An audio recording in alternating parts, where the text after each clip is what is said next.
నమస్తే, welcome to Leo. మనతో ఉన్నారు సీనియర్ జర్నలిస్ట్ హేమసుందర్ గారు. సార్ నమస్తే. నమస్తే. అయితే సినిమాల్లోనే చాలా సపరేట్ జోనర్ ఉన్నటువంటి సినిమాలు ఏవి అంటే సౌత్ కొరియన్ మూవీస్ అని చెప్పి అంటుంటారు. కొరియన్ మూవీస్కి చాలా మంది ఫ్యాన్స్ ఉన్నారు. బీటీఎస్ అని చెప్పి ఇలాగా నిజంగా ఎక్కడ ప్రపంచవ్యాప్తంగా వాళ్ళకి ఆ సినిమాల కంటే ఒక గుర్తింపు ఉంటుంది. అదే విధంగా చూసుకుంటే పారాసైట్, ఇప్పటికే ఆస్కార్ అవార్డులు గెలుచుకున్నటువంటి ఒక పారాసైట్ సినిమా ఇప్పుడు ఇంకొక స్టెప్ వేసి ఇంకా అవార్డులు తెచ్చుకుంటుందని చెప్పి కొంత వార్త. ఏంటి ఈ సంగతి అంటే ఏం చెప్తారు? అంటే పారాసైట్ సినిమా ఆస్కార్లో 3 అవార్డ్స్ వచ్చినాయి దానికి. అంటే ఉత్తమ చిత్రంగాను మిగతా కొన్ని 3 విభాగాల్లో మొత్తానికి వచ్చినాయి. అప్పట్లో అది పెద్ద సంచలనం.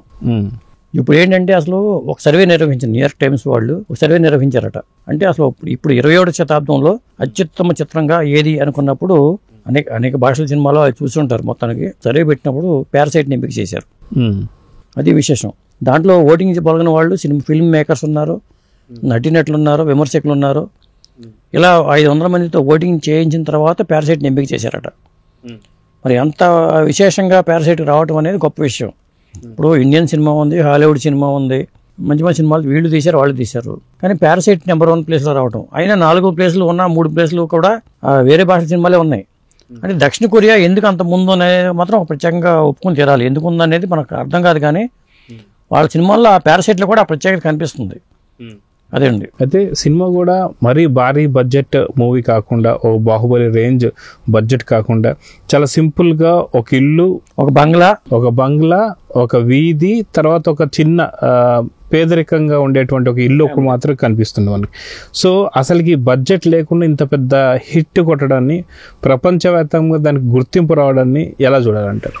నిజం చెప్పాలంటే చాలా తక్కువ బడ్జెట్లో అయ్యే సినిమా అది. ఎందుకంటే స్టార్ క్యాస్ట్ మనకి ఎవరు తెలియదు, ఆ నటినట్లు ఎవరో మనకి ఎవరో తెలియదు. తెలియకపోయినా అందరం చూసాం కదా, ఇప్పుడు ఓటీటీలో చూసాం, అందరం చూసాం. అంటే ఆ సినిమాలో ప్రత్యేకత ఉంది. అంటే ప్రతి సన్నివేశంలోనూ ఆ ఫీల్ కనిపిస్తుంది మనకి. ఇప్పుడు పారాసైట్ అంటే పరాన్న జీవి, ఒకరి మీద డిపెండ్ అయ్యి బతికేవాడు ఉంటాం. వాళ్ళ టైటిల్ కూడా పారాసైట్ అని పెట్టడం చాలా యాప్ట్గా పెట్టారు. అది ఒక నాటకం ఆధారంగా తీశారంటారు. ఆ నాటకానికి బేస్ కూడా కొన్ని సినిమాలు అంటారు, 1930లో వచ్చే సినిమాలు అని చెప్తారు. ఇప్పుడు ఈ పారాసైట్ మూవీ 2019లో వచ్చిన సినిమా. 2019 తర్వాత మనకు రావటం, చాలా మంది ఓటీటీలు ఇంట్లో కూర్చోవడం వల్ల పారాసైట్ సినిమా చాలా మంది చూశారు. ఆస్కార్ వచ్చిన దాని తర్వాత ఇంకా ఎక్కువ మంది చూశారు. కాకపోతే ఒక ధనవంతుల కుటుంబంలోకి వీళ్ళు పూట గడవని పరిస్థితిలో ఉన్న ఫ్యామిలీ వెళ్ళిపోవటం, ఒక డ్రైవర్గా చేరటం, ఒక వంటవాళ్ళగా చేరటం, ఒకళ్ళేమో ట్యూషన్గా చేరటం, ఇట్లా ఫ్యామిలీ మొత్తం వెళ్ళిపోయి ఆ ఫ్యామిలీ మీద డిపెండ్ అవుతారు. అది ఆ సన్నివేశాల చిత్రీకరణ. ముఖ్యంగా ఏంటంటే వాళ్ళు అసలు ఊరు వెళ్ళిపోయినప్పుడు ఫ్యామిలీ మొత్తం పార్టీలు చేసుకోవడం, వీళ్ళంతా. ఆ సన్నివేశం నాకు బాగా నచ్చింది. వాళ్ళు వస్తున్నారని తెలిసిన తర్వాత ఫోన్ చేస్తే వీళ్ళు మంచం కింద దూరతారు, చూసారా? ఆ సన్నివేశం అయితే అద్భుతం. అదే మనం చూసుకుంటే ఆ సినిమా చూస్తున్న కొద్దిసేపటికి కూడా ఏదైతే మీరు అన్నట్టుగా ఆ ఇంటికి సంబంధించి ముందే నిర్మాణాన్ని గ్రహించినటువంటి ఆ ఇంట్లో పనిచేసేటువంటి లేడీ వాళ్ళ భర్తని అదే ఇంట్లో పెట్టి తన ఫుడ్ ఇవ్వడం కానీ ఇవన్నీ మనం చూస్తూ వస్తుంటాం. తర్వాత ఎప్పుడైతే ఆ ఇంట్లో ఉన్నటువంటి ఎవరైతే ఉన్నారో వాళ్ళందరూ కూడా బయటికి వెళ్ళడంతో వీళ్ళందరూ వచ్చి మీరు ఇందాక చెప్పినట్టు పార్టీ చేసుకోవడం, ఆ యొక్క రిచ్ లుక్నెస్, ఆ గ్లాస్లోంచి బయట పార్కును చూసుకోవడం, సో బాగా బీభత్సంగా ఎంజాయ్ చేస్తున్నటువంటి టైంలో మళ్ళీ వాళ్ళు తిరిగి వస్తున్న సంగతి తెలిసి వాళ్ళు దాచుకునే విధానం, సో ఇవన్నీ చూస్తున్నాం. సో పారాసైట్ అన్నా కూడా ఆ యొక్క మీరు అందాక అన్నట్టు పరాన్న జీవులు ఒకదాని తర్వాత ఒకటికి ఇంకోటి పుట్టుకుంటూ పెరుగుతుపోతూ ఉంటాయి.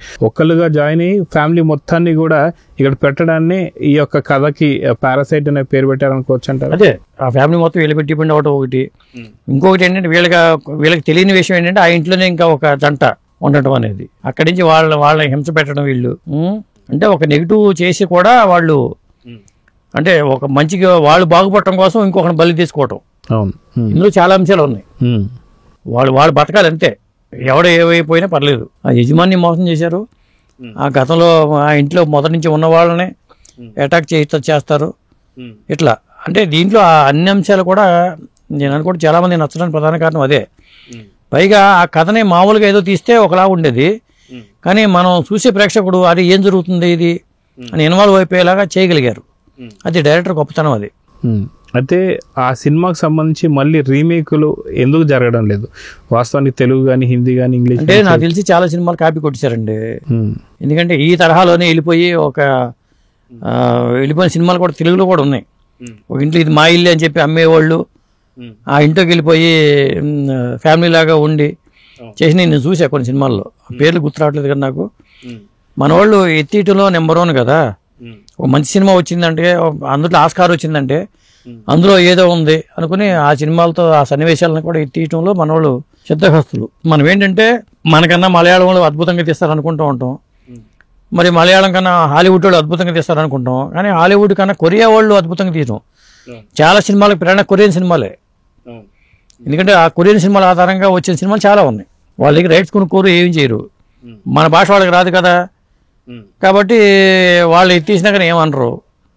పైగా వాడేదో భాష రాదు అనుకో, సపోజ్ కింద సబ్ టైటిల్స్ ఉంటే దాన్ని బట్టి కథ అర్థం అవుతుంది, కానీ ఏమీ లేకపోతే కొత్త కథ మనకు అర్థం అవుద్ది.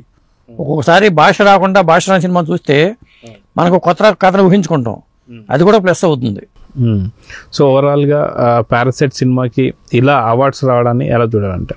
గ్రేట్ చెప్పాలంటే. వాళ్ళ సర్వేలో ఏ ప్రతిపని చేశారో తెలియదు, కానీ నిజంగా చెప్పాలంటే మనం హాలీవుడ్ సినిమాలను వస్తాయి అనుకుంటాం. ఒకప్పుడు టైటానిక్ ఇలాంటి సినిమాలే కదా చూసేవాళ్ళం మనం, స్పీల్బర్గ్ సినిమాలు కానీ టైటానిక్ కానీ ఇలాంటి అనుకుంటాం, కానీ కొరియన్ సినిమా పారాసైట్ ఎంపిక చేయడం 21వ శతాబ్దంలోనే అత్యుత్తమ చిత్రంగా దానికి పట్టం కట్టడం అనేది మరి ఆ ప్రత్యేకత ఉంది, ఆ సినిమాలో కూడా ఉంది ఆ ప్రత్యేకత. సో చూద్దాం సార్, మొత్తానికి సౌత్ కొరియన్ సినిమాలే కాదు, ఇప్పుడు ఉన్నటువంటి ఒక తెలుగు సినిమాలు కూడా మంచి మంచి హిట్లు అయితే కొడుతున్నాయి. సో తెలుగు సినిమాలు కూడా ఆ స్థాయికి వెళ్ళాలని అయితే కోరుకుందాం. నమస్తే. నమస్తే అండి.